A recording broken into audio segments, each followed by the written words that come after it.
Bienvenue au module 2, diffuser sa recherche. Pourquoi diffuser sa recherche? Quand on parle de recherche, on parle des résultats de recherche, donc un article scientifique par exemple, une thèse, un mémoire, etc. Mais on parle aussi, par exemple, des données de recherche qu'on peut partager ou encore d'un projet, d'une base de données qu'on a créée, etc. Donc, les résultats de recherche, pourquoi on les diffuserait? Bien, une des premières raisons, c'est simplement pour faire avancer la science. Donc, plus les autres chercheurs connaissent notre recherche, plus la science, la connaissance dans notre domaine avance, s'accélère. Aussi, pourquoi on diffuserait sa recherche? Bien, c'est en fait pour s'en attribuer le crédit, donc pour avoir une reconnaissance par rapport à nos pairs, mais aussi, on a le crédit, mais on a donc la responsabilité. Donc, il faut faire attention aussi à la façon dont on diffuse la recherche. Si on la diffuse en enfreignant les règlements, ça peut aussi nous nuire. Donc, on essaie évidemment de respecter les normes. Diffuser sa recherche permet aussi de présenter notre méthode utilisée pour notre recherche et aussi en assurer donc la reproductibilité. Donc, c'est ajouter de la valeur à notre recherche ou de la crédibilité, puisqu'on essaie d'être le plus transparent possible quand on diffuse notre recherche. Donc, plus on la diffuse, plus on montre notre transparence et notre rigueur à la limite aussi, là. Aussi, une autre raison pour laquelle on pourrait diffuser notre recherche, c'est qu'on veut être récompensé de nos efforts. Donc, soit chercher d'autres subventions, donc pour ajouter à notre CV, là, comme on dit, donc pour ajouter à notre bagage d'expérience, à notre bagage de compétences aussi, mais aussi pour certains prix qu'on peut recevoir ou pour la reconnaissance globale de la part de nos pairs, par exemple. Donc, quand on parle de la diffusion de la recherche, ce n'est pas forcément l'article scientifique qu'il faut absolument utiliser. On peut évidemment, si on a, selon notre discipline, si on a d'autres aspirations, si on a différents objectifs et selon la nature de notre projet de recherche aussi, on peut utiliser différents canaux de diffusion.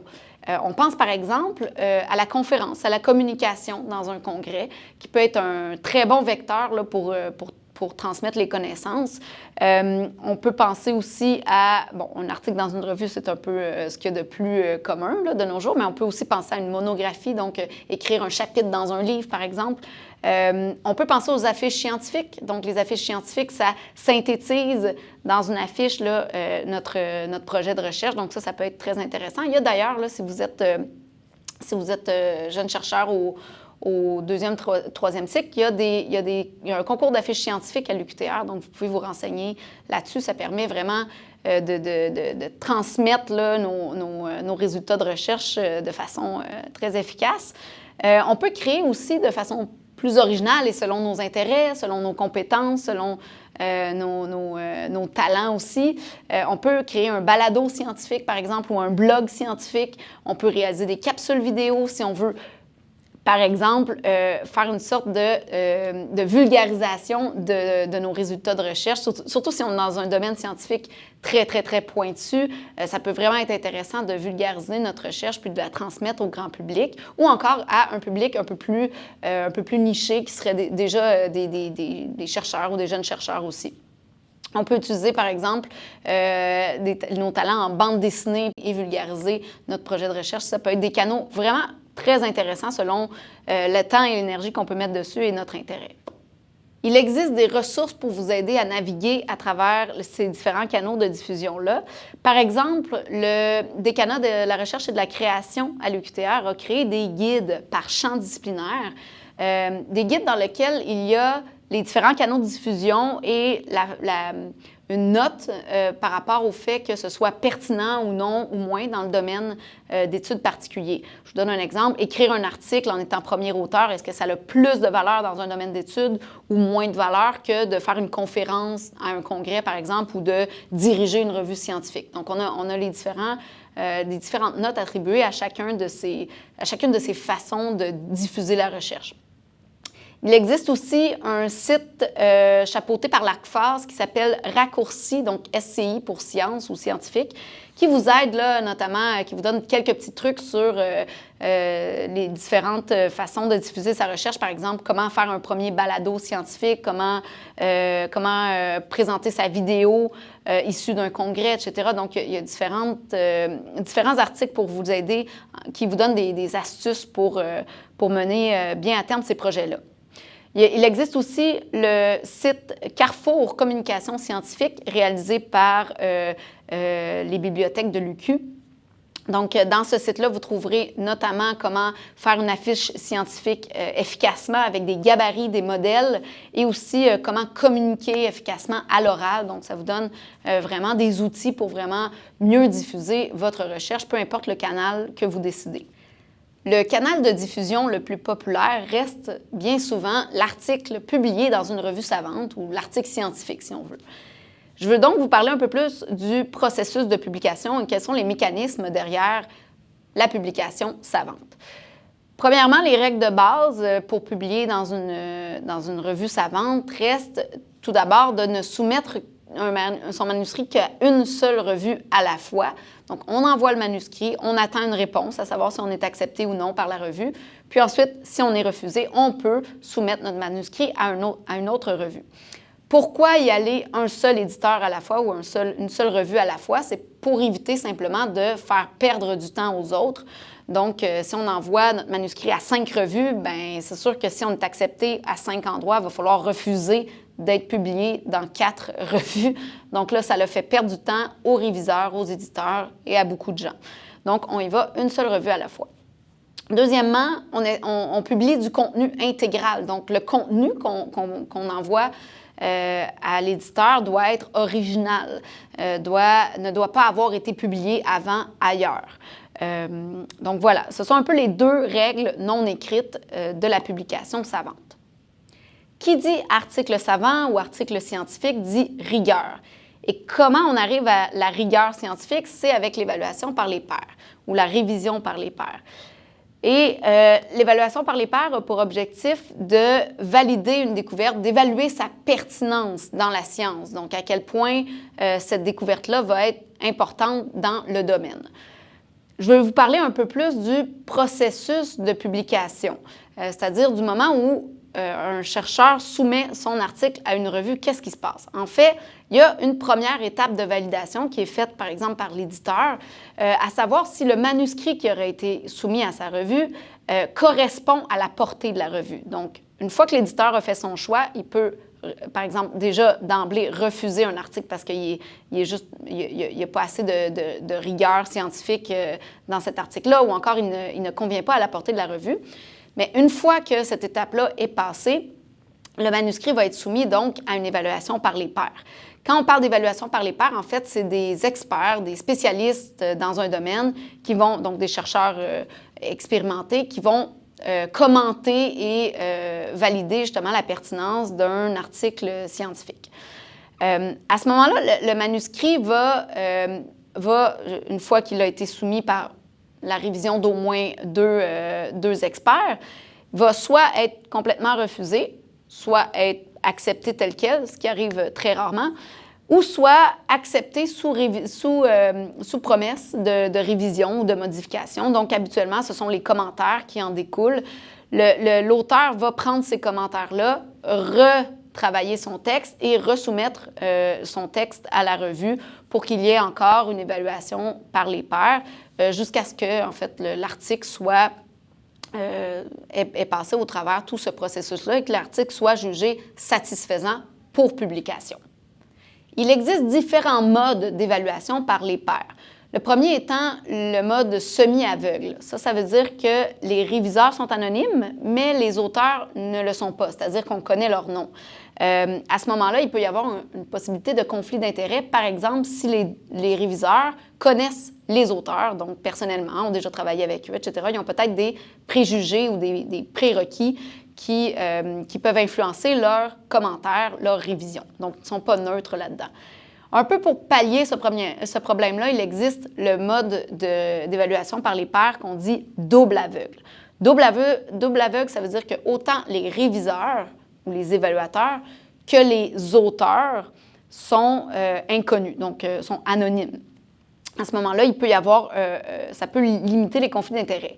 Par contre, dans certains domaines très, très, très nichés, il existe très peu de chercheurs qui étudient un sujet d'étude en particulier. Donc, on finit peut-être que les réviseurs ou les auteurs finissent par savoir qui a révisé ou qui a écrit l'article, tellement il y a peu de spécialistes dans ce domaine-là. Le dernier mode d'évaluation par les pairs, c'est le mode ouvert. Et le mode ouvert, il existe différents types de modes ouverts d'évaluation par les pairs ouvertes. Donc, ça peut prendre plusieurs formes.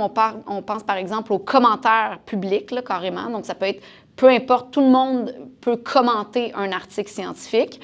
Peu importe on est qui, peu importe si on est expert ou pas. À l'inverse, ça peut être, on sait qui a écrit les commentaires, mais c'est seulement les experts, des experts désignés qui peuvent commenter, mais leurs commentaires sont disponibles publiquement. Ce type d'évaluation-là, l'évaluation ouverte, est un peu encore à son stade expérimental. Il y a certains avantages, il y a certains inconvénients selon le processus, mais dans tous les cas, on voit ici un portrait de ce qui existe comme façon de faire en termes d'évaluation par les pairs. L'évaluation par les pairs, ce n'est pas une méthode infaillible pour évaluer la recherche. Ça reste fait par des humains derrière ça. Et c'est un peu pourquoi il existe le mode d'évaluation ouverte par les pairs. Justement, ça permet en quelque sorte de pallier certains problèmes, du moins dans les faits. Quelques critiques qu'on accorde à l'évaluation par les pairs, c'est par exemple la difficulté de trouver des évaluateurs pour les revues. Donc, parfois, justement, les revues essaient de trouver des évaluateurs, mais les évaluateurs ne sont parfois pas disponibles. Parfois, il y a tellement peu d'experts dans un domaine que c'est difficile, juste ça, c'est difficile d'en trouver. Et il faut comprendre que les évaluateurs font un travail bénévole pour évaluer des manuscrits. Donc, c'est quand même un travail peu reconnu aussi, donc ça devient difficile. Aussi, l'évaluation par les pairs va favoriser certains résultats. Donc, il y a des études qui ont démontré que, par exemple, certains types de résultats comme les résultats positifs ont plus de chances d'être acceptés que les résultats négatifs. Alors qu'en science, qu'un résultat soit positif ou négatif, c'est quand même un résultat de la recherche tout aussi valable. Donc, il y a certains bémols par rapport à ça. Les évaluateurs aussi, dans une certaine mesure, ne peuvent pas reproduire la recherche au complet. Ils n'ont pas le temps de faire ça. Donc, ils ne vont pas valider la recherche jusqu'au fin détail. Donc, il y a une certaine confiance qui est attribuée au chercheur, à l'auteur du manuscrit, pour laquelle les évaluateurs ne feront pas les démarches pour la valider au complet, si on veut. Le processus, en général, est assez lourd aussi. Donc, trouver les évaluateurs, faire l'évaluation. Les évaluateurs peuvent prendre jusqu'à 2 ou 3 mois parfois pour pouvoir évaluer un manuscrit, étant donné que ce sont habituellement des professeurs assez occupés aussi. Et pour l'auteur, en fait, une fois qu'il passe au travers de ce processus-là, il peut être refusé, donc il doit resoumettre son manuscrit dans une autre revue. Et tout ça prend pas mal de temps, toute cette structure-là basée sur l'évaluation par les pairs. Et évidemment, il y a plusieurs failles qui peuvent arriver. Donc, on peut voir, par exemple, des fraudes, des conflits d'intérêts. Ça, c'est comme dans n'importe quoi. Il peut y avoir du conflit d'intérêts, par exemple, qui se trouve, mais c'est un peu difficile, évidemment, à gérer. Certains modes, comme l'évaluation ouverte, essaient de pallier ce problème-là, ou encore l'évaluation même double aveugle, à l'inverse. Mais cela dit, c'est des choses qui arrivent, puis il existe des fraudes ou des conflits d'intérêts. À ce moment-là, l'article peut être ce qu'on appelle rétracté. Donc, la revue s'en dissocie ou du moins exprime, habituellement, la revue explique clairement les causes du retrait, de la rétractation. Mais un article rétracté, sachez qu'il reste toujours dans les bases de données, mais c'est mentionné article rétracté. Donc, on ne peut pas le supprimer, mais on peut quand même savoir qu'il a été rétracté, par exemple, pour cause de fraude, de conflit d'intérêts ou d'autres détails, parfois un peu moins graves aussi. Mais voilà, donc c'est un peu le portrait de l'évaluation par les pairs. Si vous suivez cette formation, c'est sûrement parce que vous êtes intéressé à publier dans une revue savante, à soumettre votre manuscrit à une revue. J'ai quelques conseils pour vous avant de soumettre votre manuscrit. Premièrement, allez consulter votre bibliothécaire disciplinaire. Il pourra vous aider à cibler une revue dans laquelle vous pourriez publier. Idéalement, vous choisissez une revue qui est pertinente pour votre sujet d'étude, pour votre intérêt aussi. Donc, analysez la portée de la revue et la thématique de la revue, mais aussi le public cible de la revue. Donc, si vous voulez publier plutôt dans une revue qui aurait une portée nationale ou internationale versus une portée un peu plus locale, par exemple. Et un public cible un peu plus professionnel ou encore un public cible qui penche plus vers des scientifiques. Donc, vous pouvez aussi idéalement choisir une revue qui publie en libre accès. Donc, ça va vous permettre d'avoir une plus grande portée, d'atteindre plus de lecteurs. Ça peut toujours être utile et ça favorise la science ouverte. Aussi, une autre chose qu'il faut faire avant de soumettre un manuscrit, c'est de lire et respecter les politiques des éditeurs, des politiques de la revue. Pour ce faire, il faut souvent aller sur le site web de la revue directement. Renseignez-vous sur le droit d'auteur. Donc, quand vous soumettez un article à cette revue-là et que finalement l'article va être publié, c'est quoi vos droits d'auteur? Est-ce que vous les conservez? Est-ce que c'est en libre accès, donc sous licence Creative Commons? Est-ce que vous cédez les droits à la revue? Est-ce que vous les gardez, etc.? Donc, essayez de comprendre quelles sont les politiques de droits d'auteur de la revue. Au niveau de ces politiques-là, on parle souvent aussi de diffusion. Donc, vous allez devoir vous engager à respecter la politique de diffusion de la revue, c'est-à-dire que peut-être que la revue ne va pas vous permettre de diffuser votre article dans telle ou telle plateforme. Donc, lisez bien attentivement ces politiques-là pour les respecter. Aussi, il existe la politique de dépôt ou encore la politique qu'on appelle d'auto-archivage. J'en parle un peu plus loin dans le module sur le libre accès, mais cette politique-là, justement, détermine si vous pouvez ou non, par exemple, mettre une version de votre manuscrit dans un dépôt institutionnel, sur un site web, etc. Donc, c'est important de bien comprendre ça. Vous pouvez toujours consulter votre bibliothécaire disciplinaire aussi pour en voir plus clair là-dedans.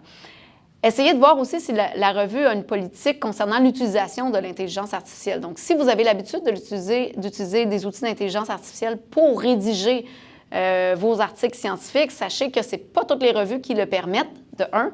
De deux, si certaines revues le permettent, ils le permettent selon des balises très, très précises et très claires. Et il faut habituellement mentionner avec toute transparence le type d'utilisation de l'IA qu'on a fait. Donc, il faut vraiment se renseigner sur ce que la politique tolère et ne tolère pas par rapport à l'utilisation de l'intelligence artificielle. Lisez aussi les normes d'écriture. Donc, chaque revue a certaines normes d'écriture qu'il faut respecter, le style bibliographique, le nombre de mots aussi, le nombre de caractères, peu importe. Donc, essayez de regarder vraiment ce que la revue veut comme présentation du texte. Si on respecte ça, c'est déjà une bonne chose. Donc, on s'assure de respecter ça. Et finalement, le dernier conseil, c'est de faire relire le manuscrit par des collègues, donc des gens qui sont aussi dans le même domaine que vous, donc qui comprennent un peu quand même le contenu de votre article, de votre manuscrit. Faites-le soumettre à des collègues, puis peut-être qu'eux-mêmes auront déjà des commentaires pour améliorer le texte, pour améliorer le texte ou le contenu. Donc, n'hésitez pas vraiment à faire valider par des collègues pour déjà avoir peut-être une qualité un peu plus supérieure de votre manuscrit dès le moment où vous allez le soumettre à la revue.